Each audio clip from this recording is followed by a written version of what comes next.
नमस्कार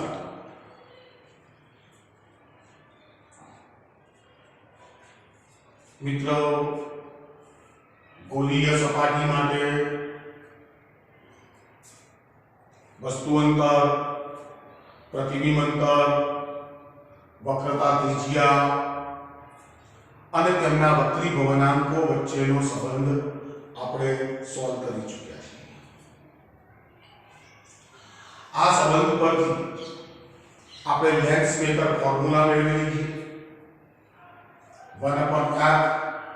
is equal to n2 ભાગ્યા n1 minus 1 કૌંસમાં 1/r1 minus 1/r। तो मित्रों आना आधारित કેટલાક एमसीक्यू में આગળના લેક્ચરમાં લીધેલા। तो मित्रों जो મારી પાસે માની લે કે આવો એક લેન્સ મને આપેલો હોય। મિત્રો લેન્સો અહીંયા બહુ પાતળા છે એ ખાસ ધ્યાન રાખજો। આવો એક લેન્સ આ લેન્સને કહેવાય સમતલ બહિર્ગોળ લેન્સ। આનું નામ છે સમતલ બહિર્ગોળ લેન્સ। માનો કે એના દ્રવ્યનો વક્રીભવનાંક માની લો કે n જેટલો આવ્યો છે અને પ્રકાશનું કિરણ એના ઉપર આમ આપાત થયેલું દર્શાવે છે। આ જે વક્ર બાજુ છે તેની વક્રતા ત્રિજ્યા માની લો કે મને આ છે।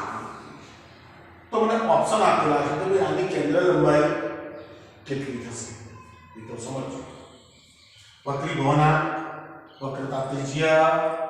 મને આપેલી છે આ વક્ર સપાટીની, સમતલ બહિર્ગોળ લેન્સ છે। तो मित्रों lens maker formula 1/f is equal to n2 भाग्या n1 minus 1 कौंसनी बार 1/r1 minus 1/r। आ lens maker formula is equal n2 એટલે લેન્સના દ્રવ્યનો વક્રીભવનાંક n। અહીંયા તો અવાજ ચોખવટ ન કરેલી હોય એટલે અવાજ સમજાય એટલે આના છેદમાં તો 1 આવી જશે એટલે n minus 1 બીજા કેસ। આવો મિત્રો ખાસ સમજવાનું। હવે પ્રકાશનું કિરણ પહેલા સમતલ સપાટી ઉપર આઘાત થાય તો એની વક્રતા ત્રિજ્યા તમારે ધન ગણવાની, પણ આ તો સમતલ સપાટી એટલે એની વક્રતા ત્રિજ્યા તો ઇન્ફિનિટી થશે 1/∞ માઈનસ હવે આની વક્રતા ત્રિજ્યા આ બીજી સપાટી છે તો એની वक्रता त्रिज्या ऋण गणीशु तो अहींया माइनस माइनस प्लस तो is equal to n minus 1 आ तो शून्य થઈ જશે અહીંયા આવશે તો f is equal to r ભાગ્યા n minus 1।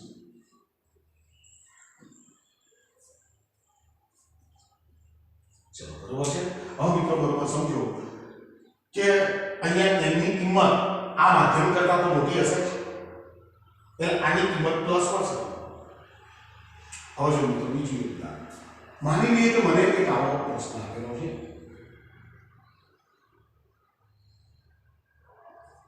સમતલ અંતર્ગોળ લેન્સ એનો વક્રીભવનાંક ત્યાં છે, પ્રકાશનું કિરણ એના પર આમ આઘાત થાય। આ ચિત્રમાં દોરી નાખ્યું છે। આની વક્રતા ત્રિજ્યા માની લો કે r। अब जो मित्रों 1/f is equal to n2 भाग्या n1 minus 1 1/r1 minus 1/r। आप समीकरण करो। अब मित्रों तो 1/f is equal to आ तो n है n भाग्या आ तो अवाज n minus 1 देगा सर कौंस जो पहली सपाटी पहली वक्र सपाटी आ जैसे पहली वक्र सपाटी એટલે એની અંદર આ રીતે છે તો એની કેન્દ્ર લંબાઈ તમારે કેવી લેવાની ધન તો આની કેન્દ્ર લંબાઈ ધન આવશે 1/r અને આની કેન્દ્ર લંબાઈ કેવી આવશે માઈનસ આ સમતલ છે તો 1/∞।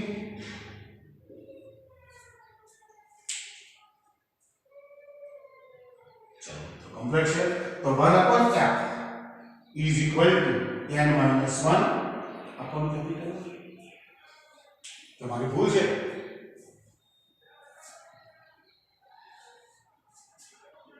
ભૂલ છે। હવે આની વક્રતા ત્રિજ્યા આની તમે પહેલી વક્રતા ત્રિજ્યા જે છે જેના ઉપર પ્રકાશની કિરણ આપાત થઈ છે એની વક્રતા ત્રિજ્યા તો આ બાજુ હશે। ખ્યાલ આવે છે ને? પ્રકાશની કિરણ અહીંથી આમ આવતી। હવે તમે માપવા જશો તો આ માઈનસ છે આ પ્લસ થઈ જશે। તો અહીંયા હશે આ આખું પદ કેવું થઈ જશે માઈનસ। तो f is equal to minus r Bhagya n minus 1 થશે। મિત્રો બરોબર ધ્યાનથી સમજજો। અને આ કયો લેન્સ છે અંતર્ગોળ સમતલ અંતર્ગોળ લેન્સ એટલે એની કેન્દ્ર લંબાઈ ઋણ આપી છું। चलो तो एक प्रश्न सॉल्व करना जरा नाना जो प्रश्न हो ये आज सॉल्व करवा है।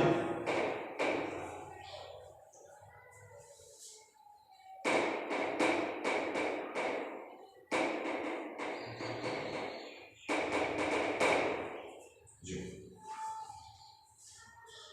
हवामां राखेला एक बिंदुवत उद्गममांथी प्रकाश एक काचनी गोलीय सपाटी n बराबर 1.5 અને વક્રતા ત્રિજ્યા 20 સેન્ટીમીટર પર આપાત થાય છે। આ ગોલીય સપાટીથી પ્રકાશ ઉદ્ગમ 100 સેન્ટીમીટર દૂર છે। તો પ્રતિબિંબ કયા સ્થાને છે? તો મિત્રો જો હવામાં રાખેલા બિંદુવત વસ્તુ આપેલી છે। ઉદાહરણ 9.6 ઉદાહરણ 9.6 કાચની એક ગોલીય સપાટી જો કાચની ગોલીય સપાટી આપેલી છે બરાબર છે। તેનો વક્રી ભ્રમણાંક આપેલો છે n બરાબર 1.5 એટલે n2 થશે। n1 તો અવાજ બરાબર। તેની વક્રતા ત્રિજ્યા આપી છે મને r બરાબર 20 સેન્ટીમીટર બરાબર છે। અને વસ્તુ કેવો છે સપાટીથી પ્રકાશ ઉદ્ગમ 100 સેન્ટીમીટર અંતરે છે। u બરાબર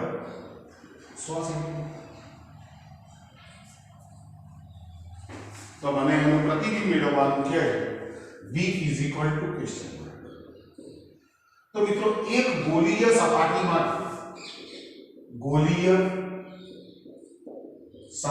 માટે આપણી પાસે સૂત્ર minus n1 upon u plus n2 upon v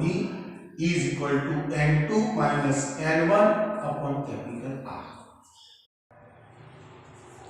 चलो હવે કિંમતો મૂકવાની છે આપણે। પણ આ વસ્તુ અંતર તો કાયમ માટે શું રહે એટલે ઇન્ડિયન મૂકી દઉં છું માઈનસ 1 upon minus 1 વત્તા આ 1.5 ભાગ્યા v તો મારે શોધવાનું છે n2 ઓછા n1 એટલે r.5 અને r20 માઈનસ માઈનસ પ્લસ થઈ જશે 1 ભાગ્યા 100 plus 1.5 into v is equal to 1 ભાગ્યા 40। तो 1.5 भाग्या v is equal to 1 भाग्या 40 ओछा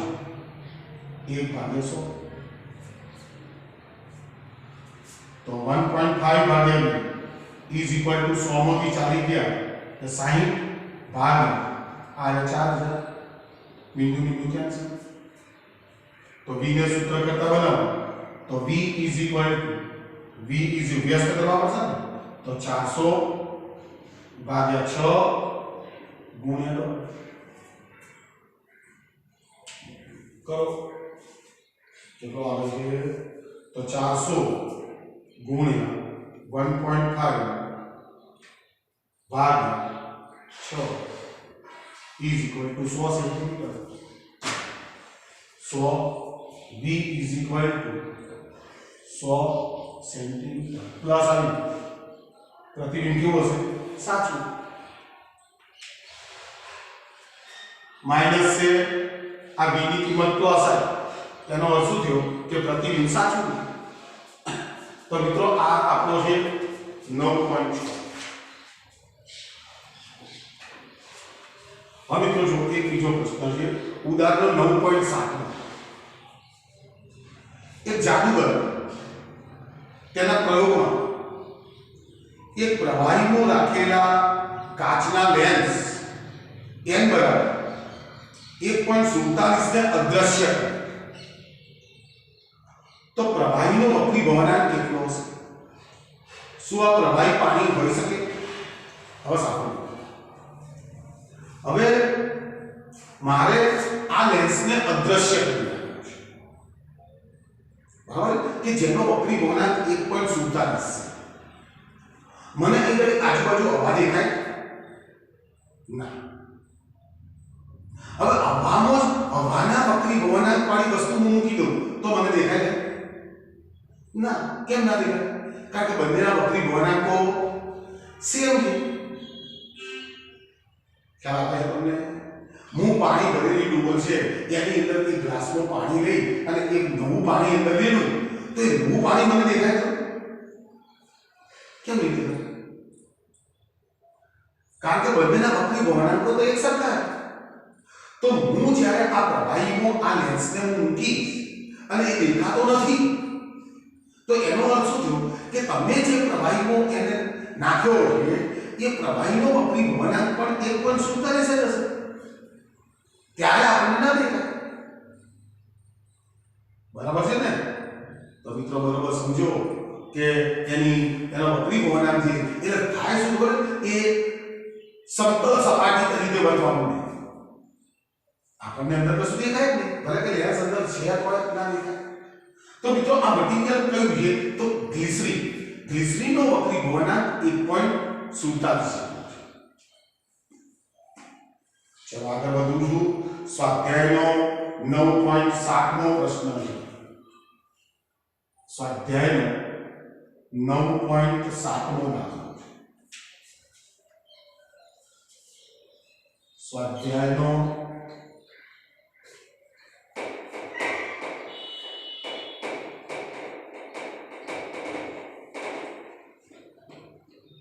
9.7 નો દાખલો જો 1.55 વક્રી ભવનાંક ધરાવતા કાચમાંથી બંને સપાટીઓની વક્રતા ત્રિજ્યા સમાન હોય તેવા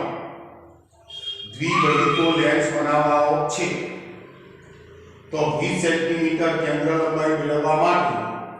જરૂરી વક્રતા ત્રિજ્યા કેટલી હોવી જોઈએ વક્રી ભવનાંક કેટલો આપ્યો છે 1.55 n બરાબર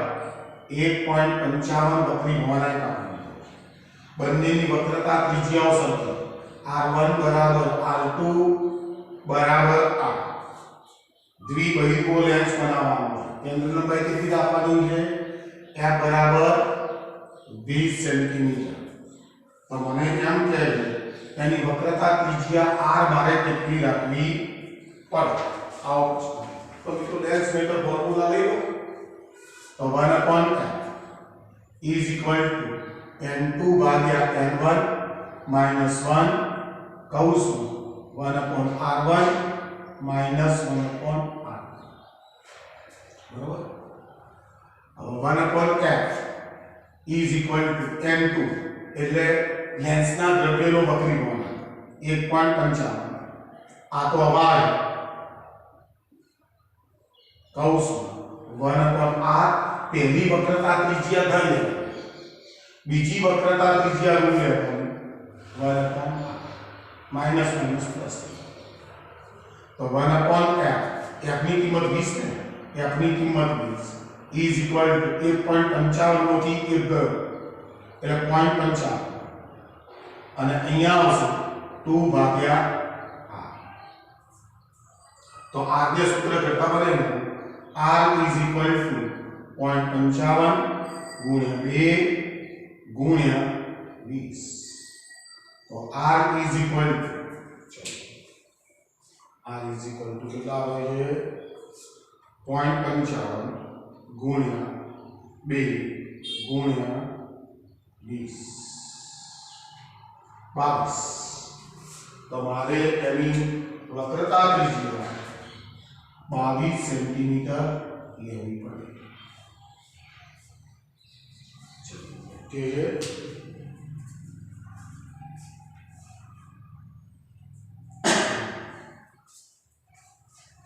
મિત્રો એક બે સામાન્ય પ્રશ્નો શીખવાનું છું જરા કે જેની અંદર આપણે લેન્સ માટેનું સમીકરણ 1/f is equal to 1/v minus 1/v આ સમીકરણ લેન્સની કેન્દ્ર લંબાઈ વસ્તુ અંતર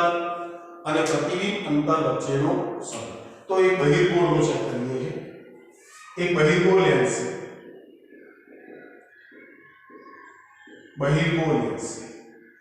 જેની કેન્દ્ર લંબાઈ 20 સેન્ટીમીટર છે વસ્તુને 10 સેન્ટીમીટર અંતરે મૂકતા પ્રતિબિંબ નું સ્થાન પ્રકાર નક્કી કરો સામાન્ય પ્રશ્ન અને આવો પ્રશ્ન અંતર આનો આઠ અંતર બરોબર પહેલા બહિર્ગોળ છે अब बहिर्गोळ लेंसની કેન્દ્ર લંબાઈ f બરાબર +20 સેન્ટીમીટર છે બહિર્ગોળ લેન્સની કેન્દ્ર લંબાઈ +20 वस्तु ने 10 सेंटीमीटर अंतर में वस्तु ने u बराबर -10 सेंटीमीटर बराबर है प्रतिबिंब નું સ્થાન નક્કી કરવાનું છે એટલે 1/f is equal to 1/v minus 1/u तो 1/f is equal to I get uv I get u minus v. Therefore, f is equal to uv upon u minus v. આવું સમીકરણ બે ખાલી લખવા બરાબર તમે તમારી સૂઝબૂછથી સોલ્વ કરી શકો તો અહીં ગઈ સૂત્ર મૂકું 1/20 is equal to 1/v અહીં ગઈ માઈનસ માઈનસ તો પ્લસ થઈ જવાના છે 1/10 બરાબર u ની કિંમત માઈનસ મૂકીશ માઈનસ માઈનસ પ્લસ તો 1/v is equal to 1/20 ઓછા 1/10 તો 1/v is equal to અહીંયા આવશે 10 ઓછા 20 ભાગ્યા 200 તો v is equal to 200 ભાગ્યા -10 minute cancel v is equal to -20 centimetre જો પ્રતિબિંબનું સ્થાન અને પ્રકાર નક્કી કરો હવે વસ્તુ જે બાજુ છે એ બાજુ પ્રતિબિંબ રચવાનું આભાસી પ્રતિબિંબ કેવું રચવાનું પ્રકાર નક્કી કરો તો પ્રતિબિંબ આભાસી પ્રકાર ખ્યાલ આવ્યો હવે જો હું આ વસ્તુને અહીંયા કેન્દ્ર લંબાઈ 20 સેન્ટીમીટર જો તમે કેન્દ્ર લંબાઈ 20 વસ્તુ અંતર 10 એટલે ઓપ્ટિકલ કેન્દ્ર અને કેન્દ્ર લંબાઈની વચ્ચે વસ્તુ થઈ કેટલા વધારે છે વસ્તુનું પ્રતિબિંબ આભાસી તમને ચક્કુ મળે બરાબર છે હવે મિત્રો જો આની જગ્યાએ માનો કે 40 સેન્ટીમીટર વસ્તુને મેં કહું 40 સેન્ટીમીટર અંતર તો અહીંયા વસ્તુ જે છે એ 40 સેન્ટીમીટર અંતરે થઈ એટલે u બરાબર -40 સેન્ટીમીટર થઈ જશે હવે આ 20 સેન્ટીમીટર છે આ 40 સેન્ટીમીટર વક્રતા ત્રિજ્યા કેટલા અંતરે છે અહીં જવાબ આવશે 40 સેન્ટીમીટર और प्लस आ माइनस પેલો પ્લસ આવશે એટલે પ્રતિબિંબ કેવું રચાશે વાસ્તવિક સાચું અને ઉલટું તો મિત્રો આ પ્રશ્નો તમને જે પ્રમાણે ફાવે એ હવે અંતર્ગો લેન્સ જો આની જગ્યાએ હું આ પ્રશ્નને અંતર્ગો લેન્સનો પ્રશ્ન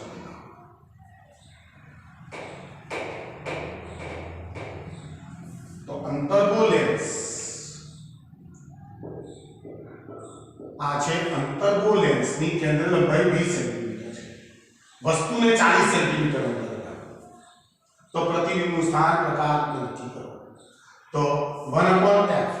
સૂત્ર તો તૈયાર છે તો 1/1/f is equal to 1/b minus 1/f એટલે હવે જો અંતર્ગો લેન્સની કેન્દ્ર લંબાઈ ઋણ એટલે -20 is equal to 1/b minus 1/ વસ્તુ અંતર તો કાયમ માટે ઋણ છે is equal to 1/b plus 1/40 तो 1/b is equal to जो पेलो माइनस થઈ જશે माइनस 1/20 माइनस 1/40 ગણતરી તમારા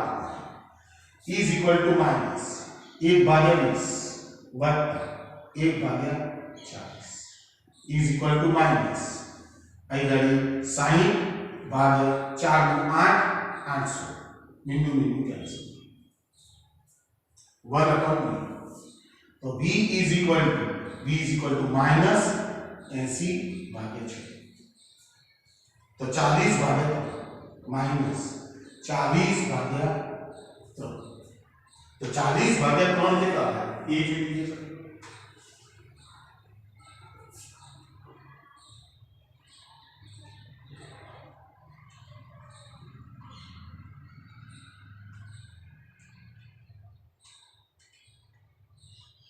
13.33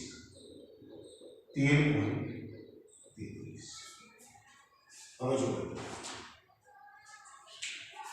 બહિર્ગો લેન્સની કેન્દ્ર લંબાઈ કેટલી હતી અંતર્ગો લેન્સ કેન્દ્ર લંબાઈ 20 વસ્તુને તમે તો મૂકી અંતર્ગો લેન્સ માટે તો વસ્તુને તમે ગમે તો મૂકો એનું પ્રતિબિંબ હંમેશા આભાસી મળવાનું આ તો આભાસી वस्तु જે બાજુ હતી જો -40 તો -1.33 સેન્ટીમીટર બરાબર છે એટલે પ્રતિબિંબ કેવું મળ્યું આભાસી અને આભાસી હંમેશા સીધા હોય પણ આનું પ્રતિબિંબ વસ્તુ કરતા અત્યંત નાનું તો મિત્રો જરા ધ્યાનથી આ તો ખાલી થોડી પ્રેક્ટિસ કરાવી છે કે ભાઈ આવા નાના પ્રશ્નો પૂછાય તો f u અને v એની સંજ્ઞા જો તમે ખોટી લઈ લીધી તમારું દિમાગ ખુલ્લું રાખવું પડશે કે ભાઈ આનો જવાબ આવો જ આવવો જોઈએ એ તમને ખ્યાલ આવે ચલો okay thank you very much